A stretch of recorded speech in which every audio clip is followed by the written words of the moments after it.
So guys, VDM came out and said that the North is among our problem, and many Arewa youths attacked VDM. Guess what? Some of the Arewa women have come out to actually vindicate VDM. This one said that the North is the problem of Nigeria. We are beggars. We have the worst level of education. We have a majority crippling our economy. The system of northern Nigeria was built to impoverish northerners. This was exactly what VDM was emphasizing on. That in the North we have high level of worst education. In the North, people don't go to school, rather they are on the road begging. You see small children carrying guns. This is what the leaders are teaching them, and this is exactly what VDM talked about, and they attacked him and even threatened him. But thank God that some people have come out to actually vindicate VDM. This is also another woman. She came out and said that only in northern Nigeria will the governor spend billions of naira sending people to Saudi Arabia for Hajj and budget billions more for mass weddings, while forgetting there are no job opportunities.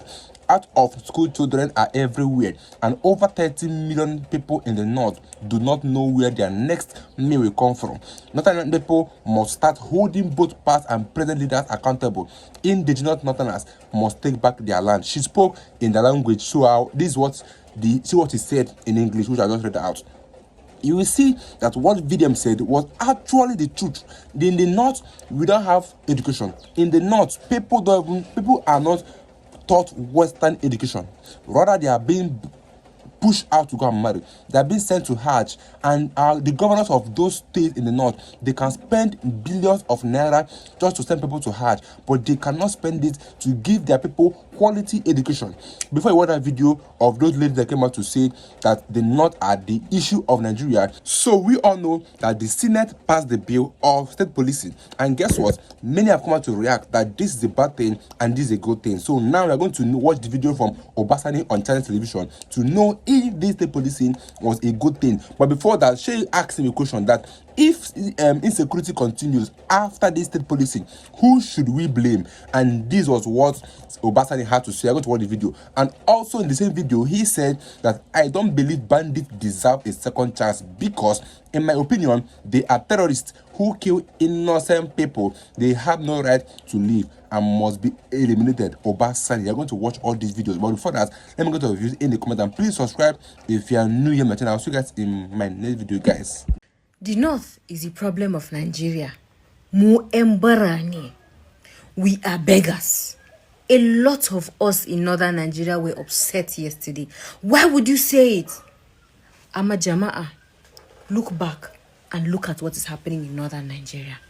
We have the worst level of education anybody can have ever seen. I don't think anywhere in the world we have this kind of education. Boko, that takes people away from poverty, that liberates people, that give people a level playing ground. Adunia gabadaya. We have the worst. And muna the one babam problem called almajiranchi that is crippling our economy from the roots. Why have we not abolished it? Oh no, it's good for it helps people learn the religion. Fantastic. There's no lie. However, can you categorically tell me it has done more harm than good or more good than harm? An average almajiri does not have any chance at life. That child, yaron can ya girma da zafi a zuciya, he's abandoned. Do you know what abandonment does? The structure, the system of northern Nigeria was built to impoverish northerners. That's why we have the highest level of poverty. Kokunki kokunso gaskiya ɗaya ne. Arewacin Nigeria, our big men, the rich ones, they have crafted Arewa society in such a way that very few people can become wealthy and ambitious and affluent, and the remaining are left down there. Mune and Dabomu are next to none in the world. Mune and Baramu, they are beggars everywhere, but ne Arewa, wayo, Mune PhD, Mune A1. Go to Lagos, go to Abakaliki, go anywhere, you'll find Arewa beggars. How many Igbo beggars kuka gani? Masu baraba? Aka ce a kore su? No. Then let's talk about the whole system of Arewa, how it's built. Ranka Shidede, you are taught to honor. You are taught not to question authority. An average Arewa person is not somebody who is stubborn, even if you have that zeal to question authority. Cool. Don't question authority. You have to be humble. Humility is good, but look at where it has brought us today. So mutunya fito eche ku embara ne ku, look back. Kufito kuchecha. If you want to fight, fight, but look inwards. Gaskiya ne kokariya ne. I'm asking, do you think that these bandits or terrorists deserve a second chance to life? I don't believe they deserve a second chance because, in my own opinion, they are terrorists. When you call them terrorists, meaning they are people that kill innocent citizens. Certainly, they have no right to live. They must be eliminated. That is a fact. So there is nothing like repentant terrorists? No, for me, I don't believe when someone kills someone, you should just allow him again. When he's a terrorist, he's a terrorist. When we are trying to forgive people, oh, this thing is not terrorist. Terrorist is a terrorist, meaning is someone that can kill, he can destroy. And as such, and you are killing, you deserve to be killed. In my own opinion, they should be killed, definitely, right, because they're terrorists. For the establishment of state police in Nigeria was passed today. That is alteration number 6. And of course, I have no doubt in my mind, this is something that will be welcomed by every Nigerian. I kept saying that a lot of people misunderstood the call for the creation of state police. There are many reasons. And of course, what I can say here is that even when we lost it in 2020, at that time, myself and some of my colleagues who believe in the creation of state police agree on one fact, that it's just a matter of time before state police is established in Nigeria. So we have to give a lot of credit to President Bola Tinubu, who submitted the bill. It's an executive bill. Yeah. Procedurally, this bill was laid before the National Assembly yesterday. Today it passed second reading. Do you see anything that is rather unusual in that? There is nothing. You see, a lot of people always raise issues out of nothing. When I was in the National Assembly, many times we have bills that are very critical, that are very important, particularly bills that have to do with the national security, because we are talking about lives and properties of our citizens, of our country. So the state police is very critical, it's very important. That's the reason why the Senate even have to now resume immediately from their own recess. You know their own recess. They have not even supposed to come back today, but they've decided to cut short their own recess and resume today just because of the importance of this very important bill. So because the fear of some of the lawmakers is that there hasn't been any good time to be able to look into the errors, the advantages, the plus, and the minuses in that bill.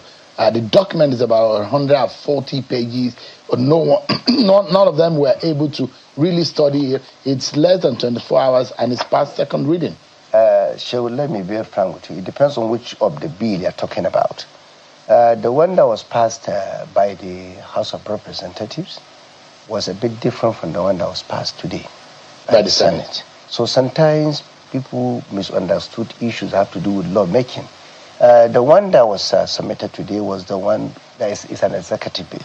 And I can tell you, it's only 26 clauses, 26. I remember, when I was in the Senate, I sponsored a bill, the Warfare Act. It's over 113 clauses. We passed it within a few days.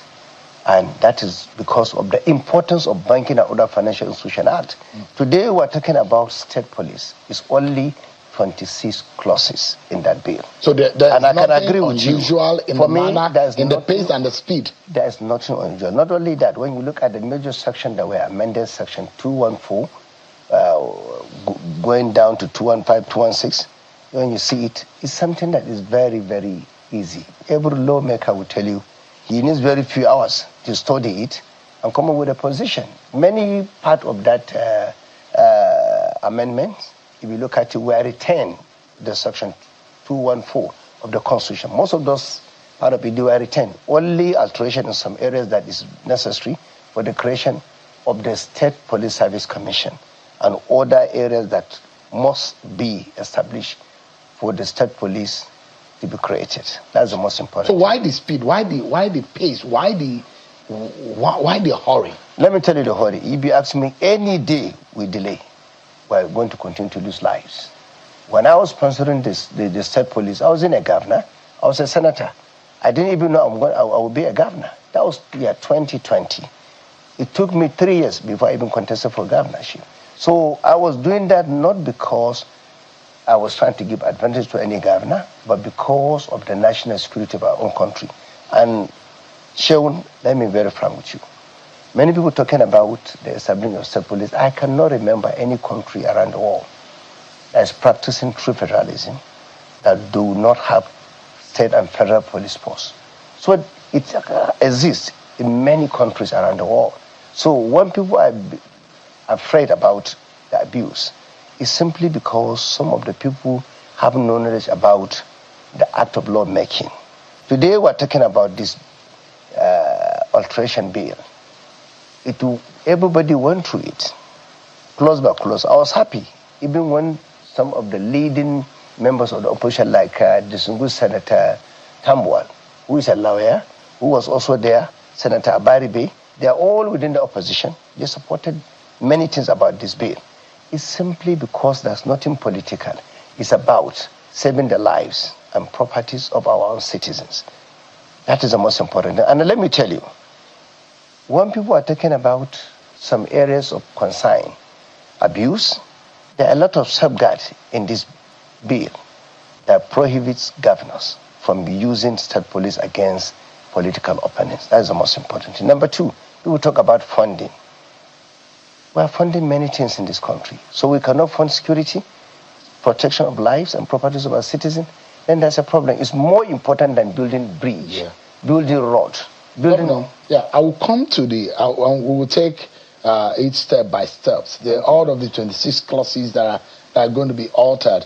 I'd like to let our viewers know that some of the areas that which we're going to be touching on, which the bill generally touches on to and seeking to alter and amend and review, is the appointment of state commissioners in terms of control of the structure of the state. And I will be engaging the governor of Kaduna on this one. Governors will now give policy directives on the manner in which the security architecture of their state will run, the protection against political abuse. That clause is also there, because that's one of the biggest fear, that governors and some leaders, for political reasons, some people will use the state police structure against political opponent. The other thing is federal police being able to come in when needed. The other issue, which is about the fifth one, is the presidential approval when it is required for takeover or intervention. They also said, where will the National Assembly, the Senate, come in approving long interventions when necessary? This is overlapping of the powers between the state and the federal government. That needs to be clearly stated. Nigeria will now have two police systems. How will this run? Does the state government have the capacity to be able to run it? And these are the areas in which we will get into it. Governor Sani, are you surprised that President Bola Tinubu's government, that's the executive, this is an executive bill that's going to, for the alteration of the Constitution? A lot of the times when you see this happening, it shows that executive, when they are pressed on a particular matter, they sit down and they come up with an executive bill. Did you see the president doing this in the first place? He said he wanted it. When the IGP came, he set up a committee on state police, and we'll imagine that it was National Assembly that were going to spearhead it, but they've started it. But the executive have come up with their own version of the bill to say, this is how we think this should go. Did you see that coming, though? Of course, I've seen that coming. I was one of the few governors that approached Mr. President. I recall, in fact, just about last year, I went to Mr. President, I sat with him, because as someone who believed in true federalism, I met him, we sat down together, and I also drew his attention to the fact that in Nigeria today, we have only about less than 250,000 military personnel, We have less than 400,000 police personnel in the whole of Nigeria. And also draw his attention to the fact that when you go to some part of Nigeria, a lot of spaces are ungoverned. It's simply because we are lacking boots on ground. You have to agree with me. That is established. Anybody in Nigeria that tells you the number of police and the military in Nigeria are enough to govern this country is somebody who is being mischievous or not being sincere. That has been established. I told Mr. President. Number two, in 70s, let me draw attention, if you ask any military general in Nigeria, we had almost 300,000 military personnel. Today, in Nigeria, we still have less than that number. You know why? Because there are a lot of rigorous process to join military, particularly under this current security problems we're facing. We need to be careful, we need to be thorough, and we need to follow the process. That's number one. But the police force, we are looking at the federal police, we have less than 400,000. There are some part of Nigeria you'll go, you move about 100 kilometers or 200 kilometers without seeing any security personnel. Yet, people are living around those areas and those localities and villages. Who is protecting those people? That's number three. Number four, I made Mr. President to understand, because I talked to him freely and recalled, both myself and Mr. President were in the struggle for the reform of democracy and true federalism in Nigeria. When you're talking about devolution of power, you have to also look at the issue of security architecture of Nigeria. And to do that, most of the federal police force you're seeing here, you can take someone from Akwa Ibom today and send him to Benengwari in Kaduna as a police officer. It will take him a lot of time to understand the terrain. But that is number one. Number two, as we are speaking, many states in Nigeria have established vigilance services. But do you know why they are not effective? It's simply because the Constitution prohibits them from holding light arms. They can only use firm action, meaning when you send them to go and protect the lives and properties of the people, you are sending them to death sentence. Because those bandits, insurgents they're talking about, most of them operate with AK-49, AK-47, I mean more advanced weapons. Certainly, something has to be done. And every day we are losing lives, people are being kidnapped, and you are blaming the government. Something has to be done. And that was the reason I wanted Mr. President to say, it is time to establish support. I'm happy President Bola Ahmed Tinubu is a listening president, and is someone who believes in this country. What I'm trying to tell most of the people that are worried about the abuse, let's try it. There's room for amendments. You know, law is not something that's sacrosanct. When you now establish a law, you can always amend it when you realize it's not working. Nothing there that's sacrosanct. When we were in the National Assembly, we amended a lot of bills. A lot of alterations, because we realized some of them were either obsolete, or they are not working, or they are not in line with the global best practice. So there's room for amendment, but we must practice it. Senator, I like you to, and because particularly when I reached out to you, there are a lot of indices around your personality, your role, your office. Your state, Kaduna, is a typical example of a state that needs a special attention when it comes to how we can solve insecurity in Nigeria. You are a former lawmaker, and you are a sitting governor. So you have, and you've proposed this bill before. So you are almost a perfect fit for this conversation. But Governor Sani, it looks like those who are proponents of this bill think it is a silver bullet, that once we have state policing, all our security problems will end. Governor Sani, if insecurity continues after state police becomes operational, who do you think we should blame? Who do you think Nigerians should hold accountable? The governor, the commissioner, or the federal government? Let me tell you, honestly speaking, I'm very optimistic about this. I will tell you. You think it's a silver bullet? It's going to be successful. That was my thinking in 2020. It fits insecurity, and I still into believe right now. It been many people that are opposed to it at the beginning, they are not supporting it. Even many members of the National Assembly, for instance, when we raised the issue in 2020, the Sungu Senator Abaribi was among the senators opposing it. But today, I was happy when I was in the Senate floor. He stood up I was in the chamber. He now happens to be one of the senators that believe in the state police because they've sat down, they've seen things are changing. We have to understand the situation. Let's not be so skeptical about something that we have not even tried, tested. That is the problem with this. So guys, finally VDM has been vindicated because VDM came out and said that the North is among our problems. Guess what? The Northerners threatened VDM that he should not make such statement again. But guess what? Many Arewa women or ladies have come out to vindicate VDM. This one said that the North is the problem of Nigeria. We are beggars. We have the worst level of education. We have a majority crippling our economy. The system of Northern Nigeria was built to impoverish Northerners, Arewa woman fumes. The second lady said that only in Northern Nigeria will a governor spend billions of naira sending people to Saudi Arabia for Hajj and budget billions for mass wedding. Why forgetting there are no jobs opportunities? Out of school children are everywhere, and over 30 million people in the north do not know where their next meal will come from. Northern people must start holding both past and present leaders accountable. Indigenous Northerners must take back their land. This is exactly what VDM was saying, that the North is among the issues we have in Nigeria because the leaders are not prioritizing on opportunities and jobs for their people. Rather, they are focusing on Hajj. You could imagine spending over billions of naira to send people to Saudi Arabia for Hajj, but in your state, people are poor. In your state, children don't go to school. We all know how many schools are on hold because of insecurity. We all know how many people or how many kids or children that are out there begging for food because they don't know where their next meal will come from. Do you know how many youth in the north are frustrated and don't know where the help will come from? This is what VDM was talking about. But instead of the north to come out and back him up, they came and was threatening VDM.